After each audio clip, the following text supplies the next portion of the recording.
설교연 집사들 단이 어려운 기도 말씀을 드렸는데 어제 새벽까지만 해도 어떻게 방법이 없는 것 같이 정말 난감한 길이 없는 것 같은 그런 상황일 수 있는 그런 어제 마지막 최종적으로 검사를 받고 이렇게 그것을 피할 길을 주셔갖고 좀 잘 아이를 돌보고 지금은 이제 너무 신생하기 때문에 수술 같은 거를 할 수가 없는데 한 1년 정도 도리를 지나면 수술도 하고 그래서 좋은 경과를 이렇게 갈 수 있는 길이 열렸다 해.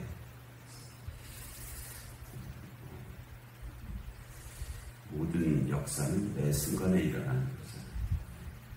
하나님이 하시는 일을 우리가 다 알 수가 없죠. 뒤돌아봤을 때 그렇게 하셨구나라고 짐작하는 그런 바가 있고요. 미래를 놓고 보면 믿음의 영역이죠. 하나님께서 이렇게 하시기를 하는 믿음의 영역에 속한 일들인데 그래도 지금으로서는 그런 의미가 주어졌다고 그렇게 합니다. 그래서 함께 기도해 주신 모든 분께 감사하고 우리가 이 새벽 기도를 하는 그런 이유 가운데 하여튼 5분이죠. 새벽 기도를 하시는 분들은 적어도 우리 교회의 5분이 누군가가 깨어있으면 사는 거고요. 한 사람도 깨어있지 않고 잠들어 있으면 정말 어려울 수도 있는 거죠. 그래서 계속 위에서 깨어서 기도해 주시기 바라고 있는 자리 하나님께서 여러 가지 건강도 주시고 삶의 여건도 허락해 주시고 믿음도 주셔야 우리가 이 자리에 있을 수 있는데 그 은혜를 받아서 우리가 주님께로 가는 날이 있을 것이고 또 모르죠. 주님께서 우리에게 오는 날이 있을지도 그때까지 주신 사명의 자리 잘 감당하시는 우리 모두가 되게 하실 줄로 믿습니다. 오늘서부터 이제 오늘 내일 유치부 여름 성경학교 하는데 아직까지는 비는 안 오고 있잖아요. 비가 와도 뭐 그렇게 큰 문제가 되지는 않습니다. 우리 교회 시설이 아주 좋아졌잖아요. 시설이 아주 좋아져서 비가 오더라도 감당할 수 있는 여러 공간들도 있고 그래서 영창 집사는 송찬희 집사는 어제 교회 왔어요. 교회 와갖고 3층 유치부실에서 지금 아이들과 잠자고 준비하고 있는 귀하죠. 이렇게 와서 잠을 잘 수가 있는 데가 있는 것도 감사하잖아요.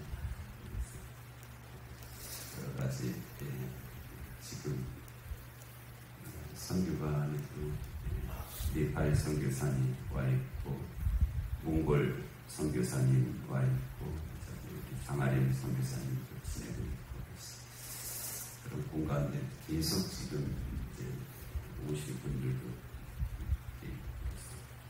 또 참 감사한 일입니다. 이 시대에 선교사님들이 낳은 애들이 이 시대에 낳은 애들에게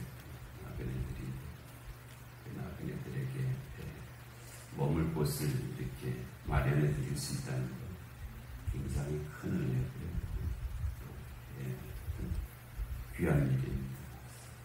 감사하고요. 모든 일이 주의 은혜 가운데 그렇게 이루어진 말세는 말세거든요. 여러 가지 상황들이 다 말세 증상들이 다 나타나고 있는 이때인데 그리고 어디나 길은 하나님 예수 그리스도의 길은 항상 열려 있어요. 어떤 상황 속에서든지 예수 그리스도의 길이 열려 있으니까 그 길을 갈 수 있는 우리 모두가 되게 하실 줄로 믿습니다. 바울은 지금 이제 아덴에 가 있습니다. 아덴. 우리가 지금 쓰고 있는 용어로는 아테네죠. 아테네. 그리스의 수도죠. 아테네가. 그 만신전에 있는 곳이고요. 그 올림피아. 바로 그곳인데, 바울이 이전에는 이제 베레아에 있었잖아요. 베레아에서 사람들이 말씀을 잘 듣고 이 말씀에 대한 상고함도 있었고 귀한 열매가 이제 있으려고 했는데 유대인들이 가만히 있지 않고 그냥 거기서 바울을 해하려고 했던 것 같아요. 해하려고 하니까 이 베레아의 그 믿는 자들이, 형제들이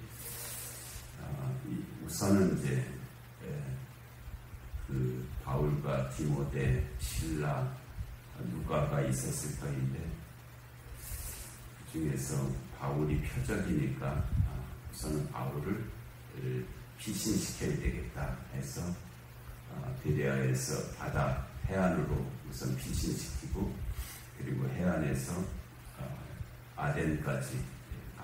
아덴은 아마 바울이 선택한 것 같아요. 바울의 그 선교의 이동 경로가 도시에서 도시거든요. 데살로니가라고 하는 도시에서 베레아로 왔고, 베레아라고 하는 도시에서 이제 그 다음에는 아덴을 가겠다라고 해서 이제 아덴으로 이렇게 거기까지 피신을 시켜준 것인데, 거기에서도 그냥 이 베레아의 그 믿는 자들이 잘 가시라고 이렇게 한 것이 아니라 아덴까지 이렇게 인도해 주었다, 거기까지 모셔다 드렸다 하는 것은 귀한 일이죠. 우리가 무엇을 해드려도 그냥 알아서 잘하세요라는 것이 아니라 은혜 그 자리까지 함께 해주는 것, 함께함. 이 베레아에 있는 분들이 참 귀하죠. 바울을 혼자 보내지 않고 아덴까지 이렇게 하고는 이제 신라와 디모데를 자기에게로 속히 오게 해달라 하는 명령을 받고 그들은 이제 떠나갔고, 그래서 바울이 아덴에서 이제 그 사역이 시작됐는데, 그 아덴에서 그들을 기다리다, 그들은 이제 디모데와 신라와 디모데를 기다리다가 그 성에 우상이 가득한 것을 보고 마음에 격분했다. 만신전이라는 것이 뭐냐면 온갖 곳의 신이라는 뜻이거든요. 온갖 신들을 다 이제 그 아테네의 곳곳에다가 이제 흉상이나 뭐 동상이나 어떤 조상이나 그런 것으로 만들어 놓고 그 신들을 섬기는 거죠. 섬기는 건데 어떤 신은 알지 못하는 신이라는 이름까지 있었다는 거예요. 그래서 그럴 정도로 이제 이 아테네의 우상들이 가득한 것을 보고 마음에 격분했다, 분이 일어났다. 바울의 의로운 분노죠. 분노 자체가 잘못된 것은 아닙니다. 분노의 내용이 뭐냐가 중요한 것이지, 분노는 우리로 하여금 어떤 것을 움직일 수 있게 하는 힘이거든요. 분노가 없는 사람은 아무것도 못합니다. 봐도 못 본 척하고요, 들어도 못 들은 척하고, 무엇을 하려고 해도 그것을 할 수 있는 힘이 없어요. 두려워서 그것을 감당을 못합니다. 우리 마음속에 분노가 있어야 그것을 뚫고 나갈 수가 있어요. 우리로 하여금 무력하게 아무것도 못하게 하는 그것을 넘어설 수 있는 힘은 분노에 있습니다. 분노가 사람을 용기 있게 만들고 움직일 수 있게 만들거든요. 비겁함하고 온유함은 잘 다른 것입니다. 비겁한 것은 알기는 아는데 뭔가 있어서 두려워서 아니면 나한테 손해가 올까봐 그것을 하지 않는 거예요. 그것이 비겁한 것입니다. 온유함은 그것을 알기 때문에 거기에 대한 적절한 대응을 하고 있는 상태가 온유한 것입니다. 적절한 대응은 온유한 자의 모습이고요. 비겁한 자는 자기에게 불이익이 올까봐 아무것도 안 하고 있는 것이 비겁한 것입니다. 그런데 우리는 비겁하게 살면서 내가 온유하게 산다고 그렇게 자기를 위로합니다. 착각하는 거죠.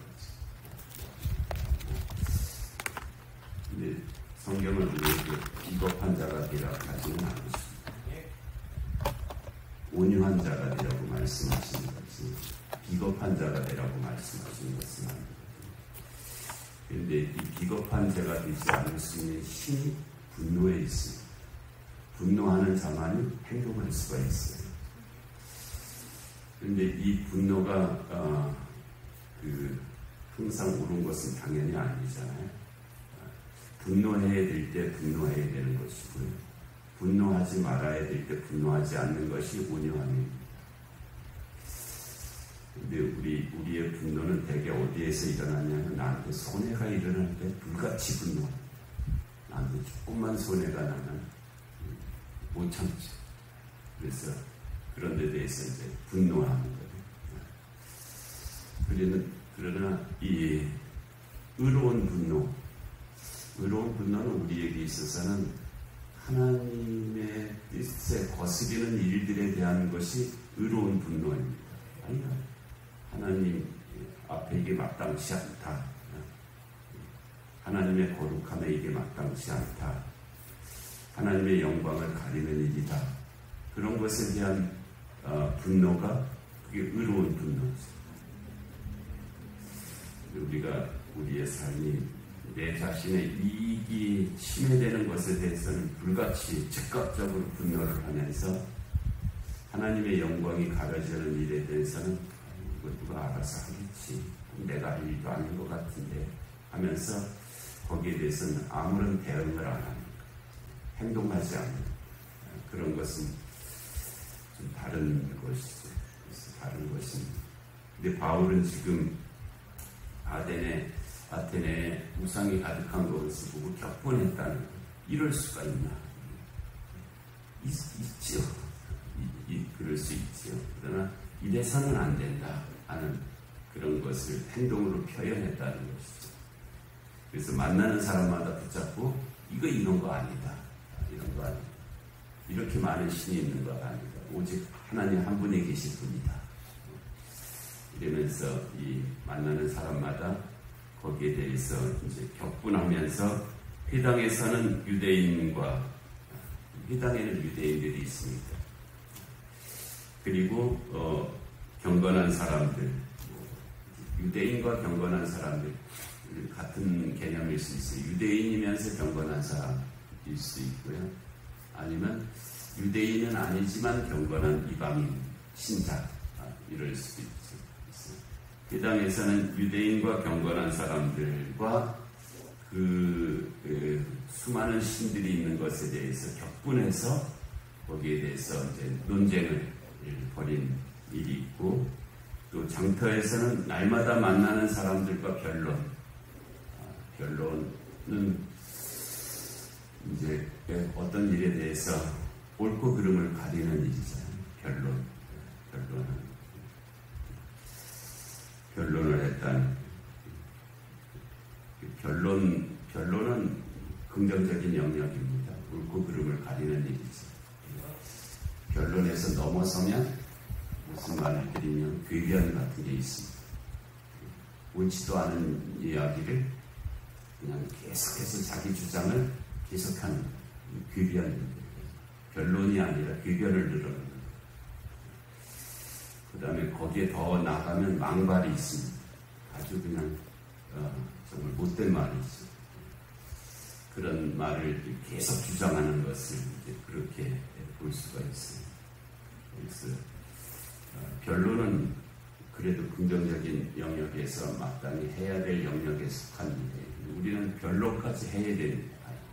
못 들은 채 하고 있는 것은 아니고요. 마땅히 변론할 수 있는 능력이 있어야 돼요. 근데 변론이 어렵거든요. 자기 주장을 계속할 수는 있는데 변론은 상대방 말에 적절하게 대응하는 것을 변론이라고 합니다. 상대방이 무슨 말을 하는지 모르면 변론할 수가 없어. 저 사람이 나한테 무슨 말을 하는데 내가 무슨 말인지도 모르겠다는 거기서부터 변론은 안 돼요. 그냥 자기 주장만 계속할 수 있을 뿐이에요. 변론은 상당한 능력이에요. 변론할 수 있는 것은. 그래서 우리가 단순하게 복음을 전하는 자의 역할도 필요하고요. 복음을 주장하는 자의 역할도 필요한데 복음을 변론하는 역할도 필요한 것입니다. 모두가 할 수 있는 일은 아니에요. 그러나 어떤 사람이 나한테 와갖고서는 무슨 얘기를 하는데 내가 내 앞에 있는 사람이 와서 하는 말이 무슨 말인지도 못 알아듣고 있으면 변론은 못합니다. 그래서 바울이 변론했다고 하는 것은 이분은 충분히 할 만하죠. 그만한 준비가 되어 있는 분이고 그렇기 때문에 하나님께서 그를 이방인의 사도로 그렇게 보내신 것입니다. 그래서 그가 이제 변론을 하는데 어떤 에피쿠로스와 스토아 철학자들도 있어 바울과 쟁론할세. 쟁론은 이제 말로 갖다 싸우는 거잖아요. 쟁론. 내가 이게 옳다고 생각하면 쟁론할 수도 있어야죠. 내가 옳다고 여기는 말을 말로다가 싸우는. 폭력은 힘으로 다 싸우는 거죠. 근데 힘으로 이렇게 무기로 싸우는 것이 아니라 말로 싸우는 것을 쟁론이라고 하는데 이것도 필요한 일이죠. 그래서 이 에피쿠로스 스토아 이거는 기원전 한 300년에서 200년 사이 에피쿠로스 사람 이름입니다. 에피쿠로스라고 하는 사람이 이제 우리가 이 세상에 사는 데 있어서 왜 그 용어를 썼는지 모르지만 쾌락주의라고 했어요. 쾌락. 우리는 쾌락이라고 하면 굉장히 무슨 다른 생각을 연상하게 되는데 이 에피쿠로스가 말하는 쾌락은 그런 의미가 아니고 마음의 평정심입니다. 마음의 동요가 없이 거기에서 느껴지는 마음의 상태, 흔들림이 없는 마음의 상태가 중요하다라고 그렇게 주장한 것이 에피쿠로스였고요. 그리고 이 스토아는 제논이라고 하는 사람이 에피쿠로스보다는 한 100년 정도 뒤의 사람인데요. 주전 한 200년 정도의 200년 그쪽 사람인데 이분은 이제 우리가 이성, 합리적인 거, 논리적인 거, 자연의 법칙 이런 것들을 상당히 중요하게 우리가 사는 데 있어서 그런 것들이 중요하다. 그렇게 주장합니다. 그래서 철학으로서는 뛰어난 그런 분들이죠. 그들과 바울이 쟁론했다. 결론이 아니라 쟁론이에요. 네 말이 옳으냐 내 말이 옳으냐 한번 싸워보자. 싸울 수밖에 없는 그런 상황인 것이죠. 그래서 유대인들과 또 장터에 있는 사람들과 변론도 했고 또 에피쿠로스와 스토아 철학자들과는 쟁론, 전쟁이죠. 누구의 말이 옳으냐를 가지고 전쟁까지 하는, 말로다가 전쟁까지 하는 그런 일들도 있었다는. 그러니까 어떤 사람은 이르되 이 말쟁이가 무슨 말을 하고자 하느냐. 아테네의 사람들이 바울을 말쟁이라고 이제 그렇게 비난하는 모습이죠. 또 어떤 사람은 이르되 이방신들을 전하는 사람인가 보다. 여기에 있는 많은 신들 중에 또 우리가 알지 못하는 한 신에 대한 얘기인가 보다. 이렇게 했다는 거예요. 이는 바울이 그런데 예수와 부활을 전하기 때문이라라. 한국 교회에 이상한 그 논리가 하나 들어있는데 이게 뭐냐면 바울이 비시디아, 안디옥, 이고니온, 루스드라, 더베, 또 빌립보, 데살로니가, 베레아 여기서는 상당한 복음의 성과를 거두었는데 아덴에서는 그러지 못했다, 실패했다, 심지어는 실패했다. 그 이유가 바울이 아덴에서 복음을 전하지 않고 무슨 철학적인 논리로 말을 하다가 그렇게 되었다, 이렇게 얘기를 해요. 그래서 알아, 그러니까 교회에서 무슨 철학 얘기하면 안 되고 무슨 이상적인 얘기하면 안 되고 오직 복음만 전해야 된다, 이런 사실에 근거하지 않은 그런 논조들이 들어있어요. 아마 어떤 부흥 강사분들이나 누가 와서 그렇게 이제 주장을 하는 일들이 많았기 때문에 그게 쌓여서 그런 퇴적층 같은 현상들이 이제 한국교회에 남아있는 흔적들인데요. 물론 그것이 의미하는 바가 전혀 관계가 없는 것은 아니지만 오늘 본문에 보세요. 18절 마지막 절에 바울이 뭘 전했다 그랬어요? 예수와 부활을 전했다. 예수와 부활. 아덴에서도 바울이 전한 것이 예수와 부활을 전했다. 이 가장 복음의 핵심이죠. 그렇기 때문에 우리가 이제 그런 성경은 직접 우리가 기억하지 못하고 그렇게 누가 와서 한 말이 크게 들릴 때가 있어요. 그리고 그 말이 자리 잡으면 그 말이 계속 맴도는 그런 것들이 있는데 그것은 이제 오해죠. 그런 것은 아닙니다. 바울이 아덴에서 무슨 철학 얘기하다가 안 돼갖고서는 아무 결과도 없이 그렇게 물러간 것은 아닙니다. 이 바울이 예수와 부활을 전했다 하는 것을 말씀하고 있습니다. 아덴에서의 바울의 모습도 우리에게 주시는 큰 교훈입니다. 우리도 내가 할 수 있는 일이 여기까지는 여기까지, 그러나 또 거기서 멈추지 말고 하나님 나라와 의를 위해서 우리가 더 전진을 해야 할 것이고, 오늘 유치부 여름성경학교도 그런 의미를 가지고 있습니다. 주님의 은총이 우리 모든 삶에 함께 하실 줄로 믿습니다. 은혜로우신 하나님 아버지, 귀한 새벽을 저희에게 허락하시고 또 아덴에서 그 바울을 통해서 이루어 가신 그 말씀들을 듣게 하시니 하나님 감사합니다. 저희들이 허락하신 삶의 자리에서 남은 자 되게 하여 주옵시고 또 주님을 위해서 전도도 하고 변론도 하고 재론도 하고 할 수 있는 모든 것으로 하나님 나라와 의를 위해서 살아갈 수 있는 저희 모두가 되게 하여 주시옵소서. 영육간에 공부하는 하늘을 긍휼히 여겨 주옵시고 이 나라 이 민족 가운데 주님의 공의와 정의가 임하게 하여 주옵시고 전쟁과 기근과 질병과 재난의 땅들 가운데 주의 긍휼하심이 함께하여 주시옵소서.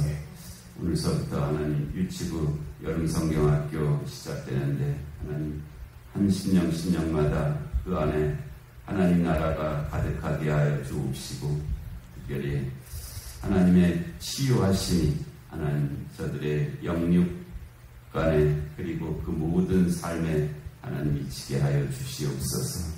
이 새벽 기도 가운데도 은혜 주시기를 간절히 비옵고 예수님의 이름으로 기도하옵나이다. 아멘.